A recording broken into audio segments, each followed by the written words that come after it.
Aupa, kaixo, maila prestatzen harrapatu nauzuet. Badakizue Teknopolisen eguberriak gerturatzen diren neurrian menu berezia prestatzen dugula, baina aurten inoiz baino bereziagoa izango da. Hemen dago bidatua.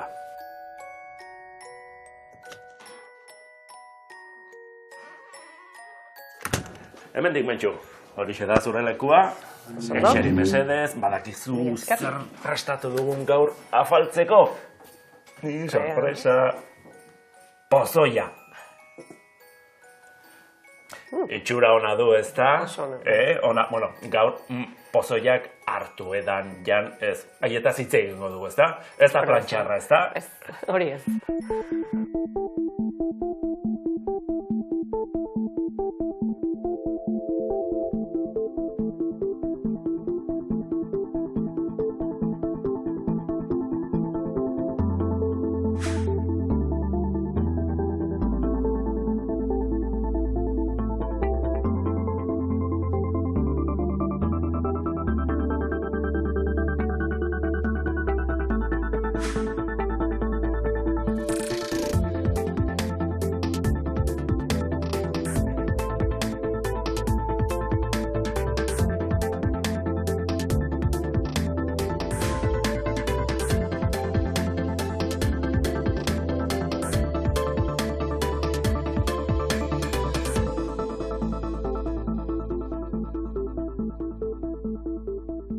Bueno, mentxo, topa batekin hastea izango da, ez da? Honena, ez da?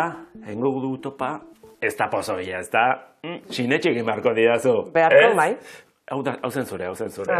Bale, eskerrik asko. Edo? Ez. Bueno. Bai, ez da? Txin, pozoia ote? Tira, hitz egin dezagun pozoiei buruz, ez da? Mundu interesgarria da pozoiena. Bai, oso interesgarria. Zer egiten du substantzia bat pozoi? Substantzia toksikoak edo izan daitezkenak gorputzarentzat ez, dosiaren edo kantitatearen arabera, izan daitezke, iritsi daitezke izatea pozoi. Eta gero ere, nola barneratzen ditugun. Ez da berdina, edo jaten baditugu, edan, edo arnastu, edo odoletik injektatu. Orduan oso kantidade edo afektatzeko modu desberdina dauzkat. Nola funtzionatzen dute pozoiek, ez? Hor barruan kimika gertatzen delako, ez da? Hori da, bai. Gure gorputzeko kimikarekin nahasten dira edo interferentzia sortzen dute, eta orduan prozesu horiek ezin dira ondo eraman, eta gure gorputzak erantzuten du modu horretara, ez? Azkenean, ezin duenean aurrera eraman bere prozesua, edo toksiko edo gaizki sentiaraztera dituzte, eta gero momentu batean edo hil pozoia bali bada, ez da? Az gaitezen, sailkapen bat eginez, ez da? Mineralak, landare jatorrikoak, artifizialak, sailkapen bat egin beharko bagenu pozoiena, zein izango litzateke? Asko daude, eta hemen adibidez aukera badago, ez da? Baina gero kalteak eragitzen dituzten kalteen arabera ere salkatu daitezke. Eragiten dituen kalteak hori interesatzen zaio. Pozoiek ze organo edo zeri egiten diote kalterik gehiena.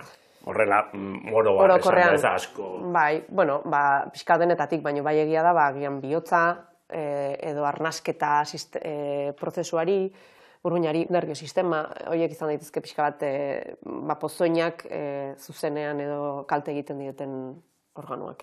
Niri oso bitxia iruditzen zait, gizakiak nola ikasiko zuen historian zehar pozoia zela. Probatuta.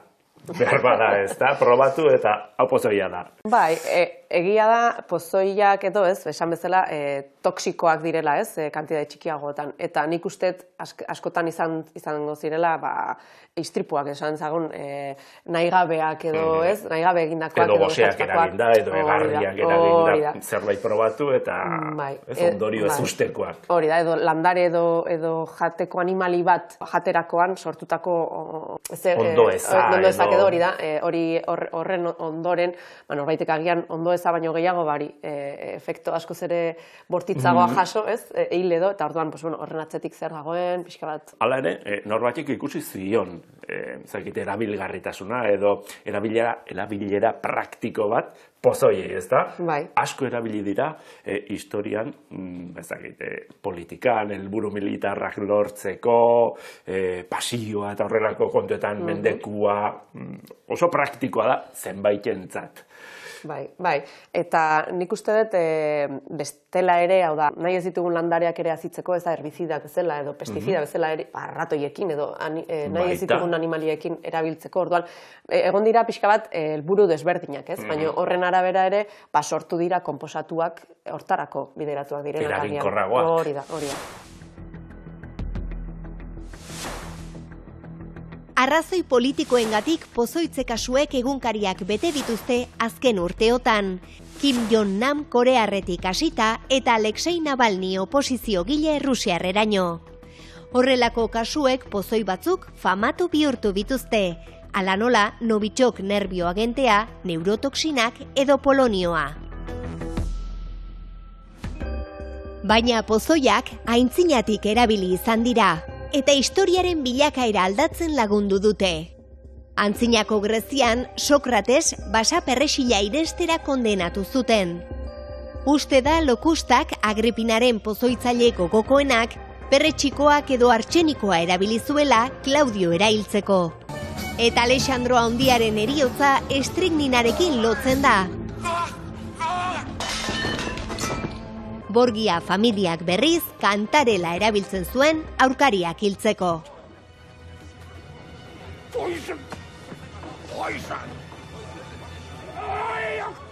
Azken urteetako historian ere hainbat pozoi erabili dira. Japoniarrek toksina botulinikoa ezagutzen den substantzia hilgarriena erabili zuten 20. mendeko 30. hamarkadan gerrarako. Naziek zikon B gasa erabili zuten Bigarren Mundu Gerran milioika judu akabatzeko. Gas horren osagai nagusia zianuroa da. Talioa Saddam Husseinen pozoi gustokoena zen eta opositoren kontra erabili zuen. Hala ere, kasu guztietan ez bada ere, pozoien efektua bere antidotoarekin konpon daiteke. Amaordeak pozoitu zuen Edurne Zuriren kasuan, printzearen muxua izan zen. Bizitza errealean, ez da hain erraza.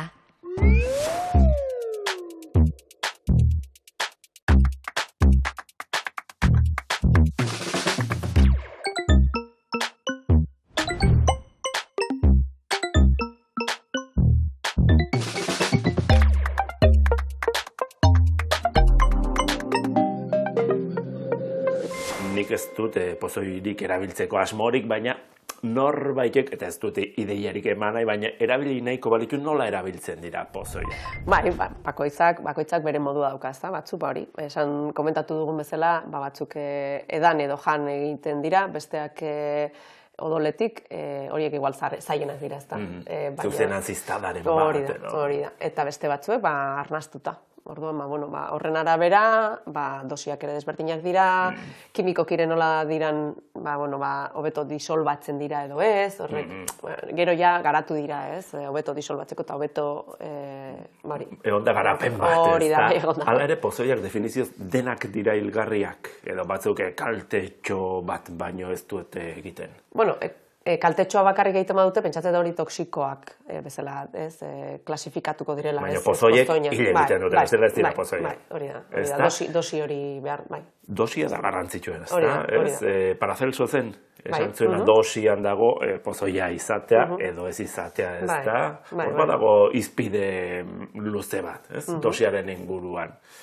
Bai, dosia berez, farmakoetan bezala, konsideratzen da, normalean, LD50 deitzen den unitate bat, ez? Azkenean erabiltzen dena da, inglesez lethal dose 50, esan nahi du, izaki genero bat edo erdia hiltzeko, beharko litzateken dosia edo, hori da adierazten duena. Eta hori erabiltzen da, esateko, hilgarria noiz izan daiteken.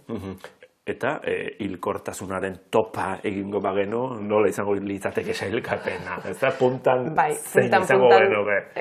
Bai, toksina botulinikoa, nik uste, egongo litzatekela hor top-topean, azkenean oso kantitate txikiarekin hiltzeko. Ze kantitatez, ari gara? Hitz egiten da, normalean, kantitatea kilogramo gorputzeko. Eta izango litzateke nanogramo bat, gramo bat 1000 milioitan banatuko bagenu, horreko zatitxo bat. horrek hilko linduke edo zintuke. Pozoiek beraz denek hil egiten dute, bestela ez lirateke pozoiak, baina hiltzeko moduak eta moduak izango dira, ez da? Bai. Eta egia da, gero eta gehiago sakondu pozoinetan, ez dut aurkitu horrela hiltzeko lasai balio duen pozoinik. Denek sufrimendua eragiten dute, ez da? Bintzat, nik oraingoz aurkitu ditudanak, bai. Adibidez? Bai, adibidez, goain gogoratzen naizela, zikutak adibidez egiten dizunana paralizatzea, ez? Edo, zure muskuluak eratzen dira, gero eta lasaiago. Eta noski, orduan, zure burmuina edo zu kontziente zera, baina zu gero eta ezin duzu mugitu. Orduan, azkenean ikatzen duzu hor, hiltzen, paralizatua. Eta kontrakoa adibidez, estrikninak, justo kontrako efektu dauka. Egiten duena da, zure muskuluak kontrakturatu edo estremotara eraman. Pixka bat el-exorcistako irudi hori daukaguna, ez? Pertsona bat erabat kontorsionatu edo. Kontroli gabe. Bai, eta pertsona dago gorrituta eta nekatuta eta hori, eta azkenean horrela hiltzen da. Zikuta edo basa perresilak nerbio sistemari erasotzen dio. 30 segunduan hiltzen du, eta ez du antidotorik. Artxenikoak dosi txikietan minbizia eragiten du, eta handietan heriotza. Badu antidotoa, dimerkaprola. Zianuroak arnasteko arazoak, konbultsioak eta bihotzekoa eragiten ditu, baina dosi handiak behar dira horretarako.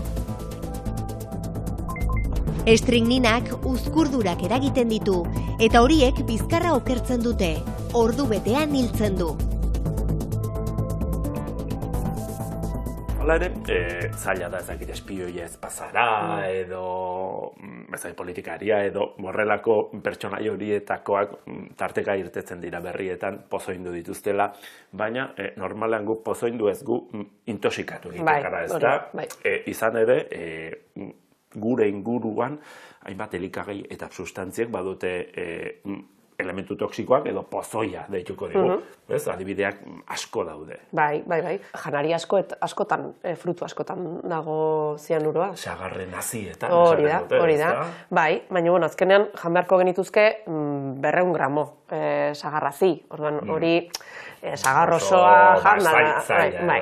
Bai, baina adibidez hor badago yuka, Hego Ameriketan erabiltzen den jaki bat, horrek nahiko kantitate handian daukala. Eta orduan, lurralde hartakoek ere, prentsatzen dut, hasiera batean, jasantzituztela intoxikazio horiek. Eta ikasi zuten egosi egin behartzela kozinatu. Hori da, eta sukaldatzerakoan, zianuro hori, esan dudan bezala, lurrindu edo uretara pasatzen da, eta orduan ja jan dezakezu lasai.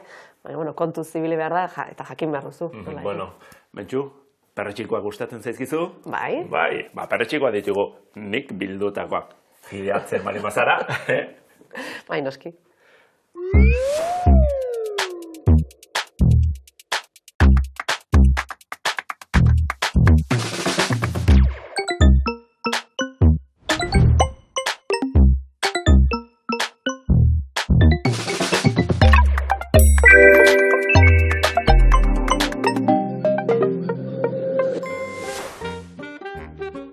Amanita faloides perretxikoa pozoitsua da beti. Kozinatzeko moduak, izozteak edo ozpinetan sartzeak, etzaitu bere ondorio arriskutsu ez libratuko. Egia da, zenbait espeziek dituzten toksinak deuseztatu egiten direla egositakoan, baina ez denak. Perretxiko pozoitsuen inguruan ez baitago arau orokorrik. Bai ordea, uste okerrugari. Esaterako, perretxiko pozoitsuek kolore bizi eta deigarriak dituzte. Okerra da. Amanita muskaria ikonikoa, koloretsua eta pozoitsua da bai. Baina amanita birosa adibidez, txuria da eta toksikoa. Baita kasu honetan bezala, animaliaren batek janda badago ere. Baina animaliek jaten dituzten perretxikoak jangarriak dira. Ez, zenbait ornogaberi kalte egiten ez dieten perretxikoak, gizakientzat hilgarriak dira. Bestalde, ez zaitez fidatu usaimenak esaten dizunaz. Perretxiko pozoitsuek usain txarra dute. Ez beti. Beraz, perretxiko pozoitsuak bakarrik kiratxaren arabera identifikatzeko metodoa ez da egokia. Are gutxiago goilararen trukoa erabiltzea, zeinaren arabera, Zilarra belztu egiten da perretxiko pozoitsuekin kontaktuan. arau orokorrorrek ere ez du balio. Cantarellus tibariusak adibidez, zilarra belzten du eta jan daiteke. Eta Amanita phalloidesak ez du belzten eta hilgarria izan daiteke. Pozoiak ditugu gaur izpide, badugu hemen perretxiko pozoitsurik. Bai, hemen mortaletako bat, galerina marginata. Galerina marginata, eta zer egiten du horrek? Hau mortala da. Normalean hilgarria. kontsumitzen dugunean, sindrome falodianiko bat. Ez da komeni jatea. Ez da komeni ez. Besteren bat, arriskutsu xamarra, niretzat denak antzekoak dira, hauek txampinoiak ematen dute, honek ere bai? Bai, hau da ere txampinoi, familikoa, Xantoderma taldekoa, agarikus bat, baina hau ere kaltegarria den perretxiko bat. Ez du ematen txarra, baina... Ez da mortala, baina. Hala ere, zeintzu dira gehiago, perretxiko pozoitsuak, ala jangarriak, zein da proportzioa? Proportzioa gehiago jangarriak edo balore kulinario ez daukaten perretxiko. Ba, ez da, batzuk jan daitezke eta kalterik eraginez, baina jateko goxoak ez dira. Bai, hori da, eta, jangarri goxoak dienak oso gutxi dira, espezie oso gutxi dira. Hori gutxiago. Hori da, gutxi dira, eta pozoitsuak askoze gutxi dira. Gure inguruan, ikusi dugu badira, ez da? Zeintzu dira ohikoenak edo jendeak ezagutu ez eta kontsumitzen dituenak? Mortalena Amanita phalloides dakoaguna, eta hori jendeak gehienan hasten duen espezietakoa da. Da, espezie bat, hasten dutena gibel urdinan familiko generoakin. Eta batez ere, txapela mozten dutelako, eta normaletan amanitak eraztun aukitzen dute eta bolba bat lurrazpian. Eta normalean txapela eramateagatikan, edo mozteagatikan, uzten dute beste... Identifikatzeko, beharrezko elementuak guztien dituzte, mendian, ez da? Eta komeni da, guztiz atatzea. Ez da bat ere gomendagarria Amanita phalloides perretxikoa irenstea. Eragiten duen sindrome faloidiarra gizakiontzat hilgarria izan daitekeelako. Sindromeak era berezian jokatzen du, izan ere sintomak 3 fasetan agertzen dira. Lehenengo fasea perretxikoa irentsi eta 6 ordura hasi ohi da, eta 2 egunez konbitoak, sabeleko mina, beherakoa sufritzen ditu kaltetuak. Ondoren, bigarren fasean, perretxikoa irentsi eta 48 ordutatik aurrera, gaixoak itxura zobera egiten du. Sintomak desagertu egiten dira eta sendatu dela pentsa daiteke. Baina 3. egunean, gibeleko arazo larrien fasea hasten da. Garaiz eta ondo hartatzen ez bada, heriotza etor daiteke perretxikoak jan eta 8-10 egunera. Faloidiarra da perretxikoek eragin dezaketen sindromerik larrienetakoa. Baina badira dezente gehiago. Esaterako, ohikoenetako bat gastroenteritikoa da. Gurean sindrome hau larria izatera iristen da, batez ere entoloma libidun jan izanagatik, edota onfalotus illudens jateagatik zizahoria delakoan. Sintoma nagusiak goragalea, gonbitoak eta beherakoa dira. Sindrome muskarinikoa berriz bitxiagoa da. Muskarinadun perretxikoek eragiten dute. Toksikonek guruin esokrinoak estimulatzen ditu, eta ondorioz asko izerditzen da eta listua eta malkoak jariatzen dira. Gainera, begininiak uzkur daitezke ikusmena lausotuz. Aldiz, sindrome koprinikoak toraxa, aurpegia eta begiak gorritzea eragiten du. Horrekin batera metal zaporea uzten du ahoan, eta buruko mina zein palpitazioak sortzen ditu. Dena dela bitxiena zera da. sindromea bakarrik gertatzen dela perretxikoak edari alkoholdunekin batera jaten direnean. Eta pixa iluntzen bazaizu, baliteke Bacillus involutus bat jan izana eta sindrome hemolitikoa edukitzea. Halakoetan antigorputzek globulu gorriak suntsitu egiten dituzte arrotzak direlakoan. Honek esaterako giltzurrunetako gutxiegitasun larriak eragin ditzake.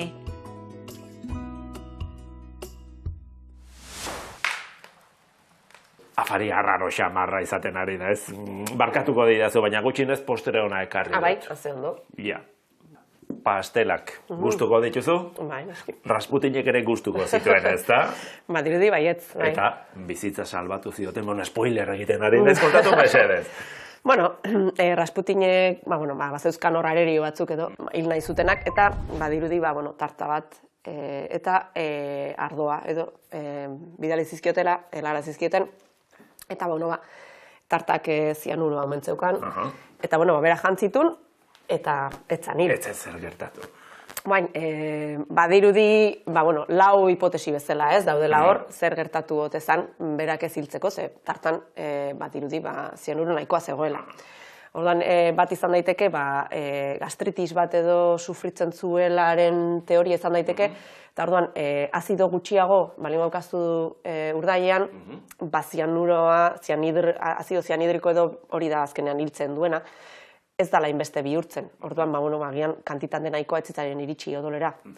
Hori izan daiteke hipotesi bat. Bigarrena, izan daiteke, berak, pixkanaka, immunizatu izatea bere burua, ez da, egunero hartuko zuen agian pixkatxo bat, eta iritsi zanean momentua, etzan nahikoa izan. Babestuta zegoen, immunizatuta. Hori da. Hirugarren kasua izan daiteke, azkenean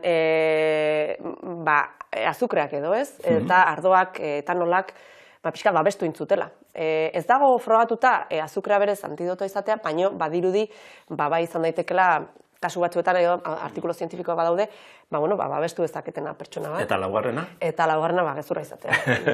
Ez, eta historia hori bastak izenek asmatuko zuen, Baina interesgarria da, ez da?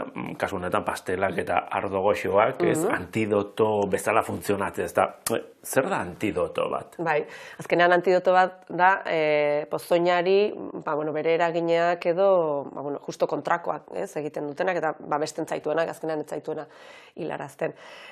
Normalean hori dira, beste sustantzia edo molekula batzuk, konposatu batzuk, kontrako efektua daukatenak, eta hori egiten dutenak, ez? Pika kontrakoa, ez? Negatibo, positibo, eta posible da inmune bihurtzea. Rasputin immunea zen, ez zuen hil. Bai. Zianuroaren kasuan, justo Rasputinen kasua dela, badirudi baietz, pertsonak orokorrean ere, esan dugun bezala lerago, janari batzuetan badagoela, eta badirudi gaitasun hori garatu degula ere, evoluzioarekin. Eta animali batzuek, asko, badaude animali konkretu batzuek, zianuro asko daukaten fruituak edo jaten dituztenak, eta ez direnak, ez zaionak zer gertatzen. Ez dakit pozoin guztiekin posible den, immuniztate hori lortzea, baina, badirudi kasu batzuetan... Ez dugu probarik egingo. Pozoin guztiek dukte bere antidotoa. Nik esango nuke baietz, baina egia da, batzuek hain azkar funtzionatzen dute pozoin bezala, ez dagoela ez denbora fisikorik agian hori hartzeko eta efektuaren kontra egiteko, baina nik uste dut ikusi dudanetatik behintzat gehienak bai badute.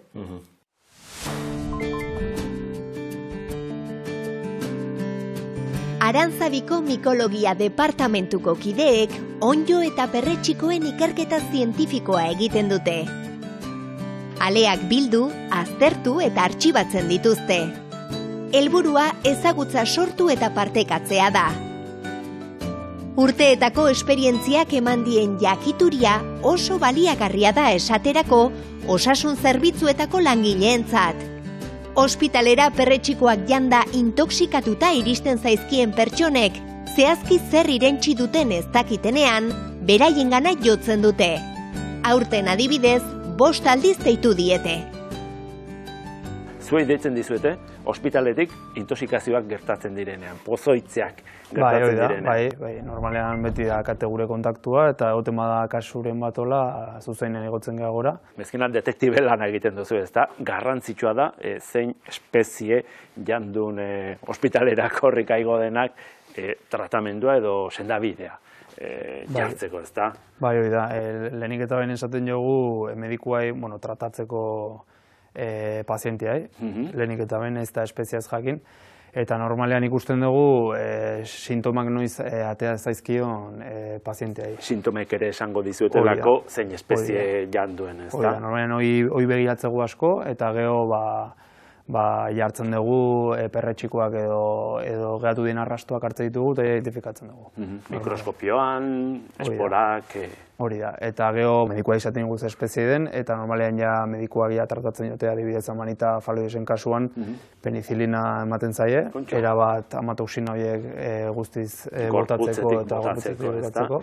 Eta gero bai hidratatzen zaio kaltetu asko hidratatu eta hori da ematen den tratamendua. Zenbateko hilkortasuna du adibidez amanita faloidesek?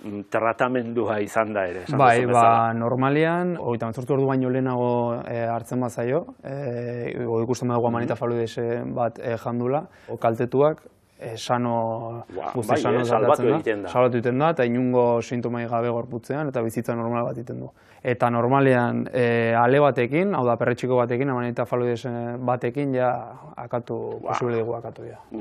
Beraz, zuen ekarpena ezinbestekoa da, identifikazioa lehen izatea. Bai, azkenean laguntza da, gu mikologoa geha, ez geha medikuak, eta medikua dago salbatzeko eta tratamendua jartzeko, eta gu da identifikatzeko ze ontxo den hori. Aholku batzuk eskatuko dizkizugu, aditua zaren ez da, zerbait arraroa sentitzen hasten garela ikusten badugu zer egin behar da. Sintomak edo gaizki baldin bagaude medikuakin kontaktuan jarri eta gehor esango jote. Eta neurrian kontsumitu behar dela perretxikoaz. Ze batez ere tripantzako eta guretzako da elikagai oso fortea, eta pertsona desberdinei eragiten digu diferentes. Jangarriak izan arren. Bai, jangarriak badaude pertsona askoi desberdin eragiten dietena tripan. Igual zuri xixa batek ondo egitea izu, eta beste bati ez. Eta geho ikusi da ere bai neurrian kontsumitu behar dela. Hor ez dakigu ondo espezie batzutan daude dosi kopurua, pasatzen baldin bada dosi kopurua, igual mortala posible da izan espezie bat. Dosiaren garrantzi. Dosiaren gatik, orduan ere daude espezie asko endikan ez dakigunak dosian undagoen edo limitean undagoen. Neurrian hortaz, eskerrik asko nahi. Bai, zuei. Bueno, Mentxu, bukatzen ari gara, pozoiak ez dira intxarrak, edo bai. Badote horpegi honen bat? Bai, nik uste pozoi askok daukatena da hori, sendagai erabilera edo izan dute. Txamponaren beste aldea. Hori da. Bai, botulinaren kasuan adibidez, erabiltzen dela. Botoxa erabiltzen da. Gero, adibidez, morfina ere bai, morfinak ere, pozoin bezala dosi batean hil zaitzake, baina bestela ere minak entzeko edo gutxitzeko. Badago ere digitalina edo digoxina, da ere pozoin nahiko ezaguna izan dana, baina oraindik erabiltzen da arritmia batzuek tratatzeko. Eta ketamina ere bai dela anestetiziko bat, horrelako adibideak badago. Badira, ez da. Dira, bukatuko du topa eginez, ez da? Noski, zer eskatuko diogu datorren urteari, hemetxe bertan dugun urteari, ez da, pozoi gutxi izan da dila gure bizitzan, edo gutxienez, antidotoa edukitezarla pozoin horrek, ez da? Eskura. Eskura. Eskerrik asko, Mentxu.